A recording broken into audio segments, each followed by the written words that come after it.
Olá, pessoal, tudo bem? Eu sou a doutora Vanessa Lemos e nós vamos falar agora sobre o exame físico do tórax, o que diz respeito ao pulmão, tentando fazer um pouquinho do raciocínio clínico para que ajude vocês a organizar melhor sobre a hipótese diagnóstica e minimizar erros diagnósticos. Vamos lá? Exame físico, que é a inspeção estática dinâmica, palpação, percussão e ausculta. Vamos lá. Na inspeção estática, nós não vamos pensar em movimento. Eu vou tentar entender a forma do tórax, se tem abaulamento, retração, cicatriz. Essa cicatriz pode inferir cirurgias anteriores, cianose, baqueteamento digital, circulação colateral e outro achado que seja importante para correlacionar com patologia pulmonar. Então, qual que é o formato do tórax? Nós sabemos que o diâmetro antero-posterior ele é menor que o diâmetro lateral, normalmente. E isso serve para a gente correlacionar o formato do tórax com alterações da parede torácica que comprometem o pulmão e, consequentemente, prejuízo da função pulmonar à beira do leito. Então, eu não vejo, assim, muito particular, né, no meu entendimento, que não há necessidade de você decorar o nome desses tórax, mas você precisa entender. Nós conseguimos perceber que aqui há um aumento do diâmetro anteroposterior, aqui há uma cifose, aqui há um afundamento do externo, aqui há um abaulamento do externo. Então, como que a gente raciocinaria? Eu tenho aqui o típico tórax com aumento do diâmetro anteroposterior. Como que ficaria numa tomografia? Bem alterada.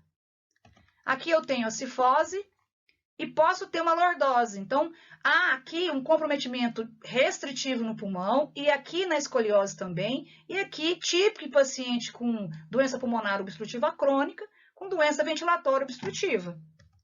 Aqui, nós temos o afundamento do externo, que também causa prejuízo na função pulmonar, restringindo esse pulmão. E observa como há restrição desse pulmão. E aqui, como há aprisionamento de ar nesse pulmão. Aqui nós vemos um abaulamento, uma deformidade da caixa torácica.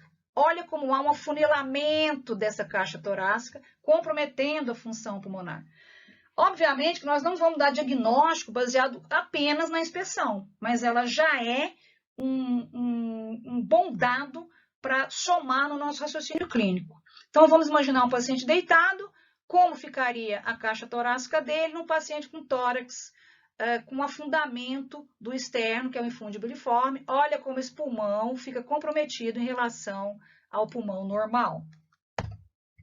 Na inspeção dinâmica, nós vamos assim avaliar em relação aos movimentos respiratórios. Então, a gente vê a frequência respiratória, a amplitude ou profundidade da respiração, o ritmo respiratório, que é irregular ou irregular, o padrão respiratório, sinais de esforço e a expansibilidade pulmonar. Então, como que a gente vai fazer? A frequência respiratória, a gente vai contar em 1 minuto, geralmente de 12 a 20 incursões. A eupneia, a frequência normal, a taquipneia tem aumento da frequência respiratória sem aumento da profundidade, a bradipneia, diminuição da frequência respiratória abaixo de 12, e a apneia, ausência de ciclo respiratório, ausência de drive respiratório. A amplitude é a profundidade dessa respiração, aqui eu tenho uma amplitude aumentada, aqui eu tenho uma amplitude diminuída. Então, ela pode ser normal, aumentada ou diminuída.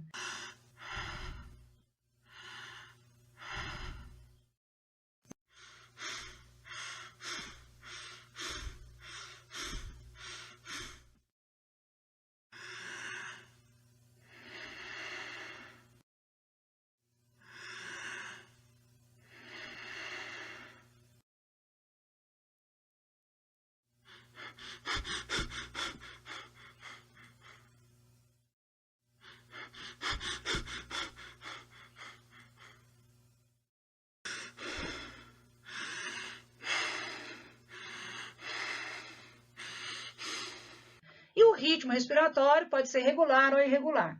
Os 4 principais que nós temos é o Kussmaul, o DBO, Cheyne-Stokes. Ai, Vanessa, eu não consigo verificar essas características.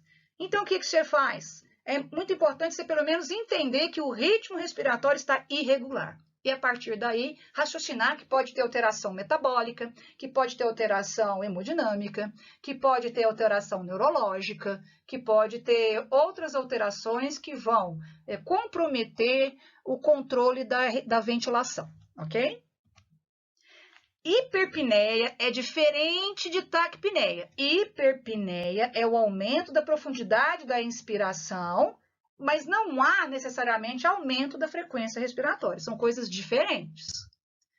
Então, vamos ver graficamente. Eu tenho aqui a taquipneia, eu tenho aqui a bradipneia, a apneia, a hiperpneia. Eu vou ter aumento da amplitude da respiração, não necessariamente com aumento da frequência respiratória, mas a grande maioria das vezes eles vêm juntos, mas não necessariamente. Aqui eu tenho Cheyne-Stokes, eu vou ter uma respiração periódica, uma hiperpneia crescente e decrescente, seguindo de uma apneia. Isso ocorre pela alteração do CO2 lá no centro respiratório central. Isso acontece em pacientes com insuficiência cardíaca por causa da alteração do fluxo sanguíneo cerebral, comprometendo essa regulação. Pacientes com hipertensão intracraniana, pacientes com acidente vascular encefálico, pacientes com trauma craniano, ok? Outra coisa, a respiração de Biot, é uma respiração com frequência respiratória bem irregular. Essa frequência é bem irregular, com amplitude variável, com período de apneia. Essa apneia pode durar de 10 a 30 segundos. E essa apneia também, junto com essa respiração, elas são irregulares e de padrão completamente anárquico. A respiração como um todo. Pode ter amplitude profunda, pode ter amplitude superficial.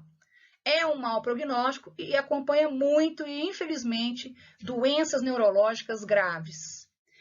E uma ritmo respiratório irregular importante do ponto de vista metabólico é a CUSMA-1.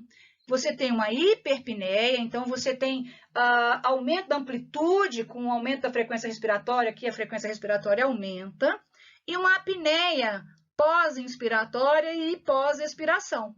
Aqui, a apneia pós-ins e pós-ex. E isso é muito encontrado em pacientes com acidose metabólica, principalmente na cetoacidose diabética.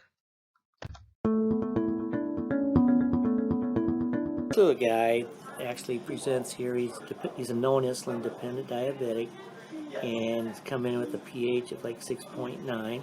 He's actually got a little bit of probably a dental abscess that's kind of kicked him off here. These videos end up on YouTube, and she's okay with that. Right, Mama? Yes. Okay, all right, good. Anything else? So basically, when he went to bed last night, his sugar was what? 99. 99. Yeah, and then when he woke up this morning, he had a little trouble waking him up, and he was breathing like this, right?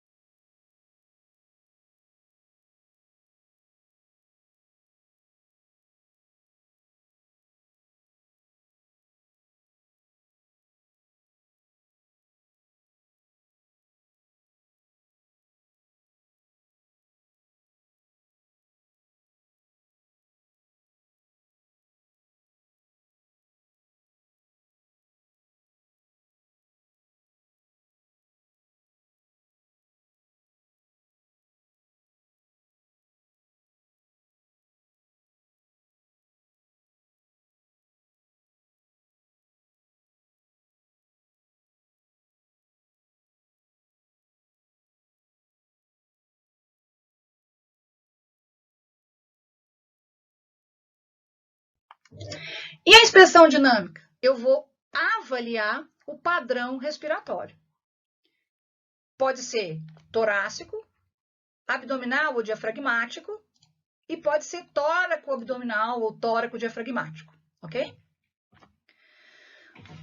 Quando o paciente fizer uma respiração, ela pode ser sem sinais de esforço respiratório e com sinais de esforço respiratório.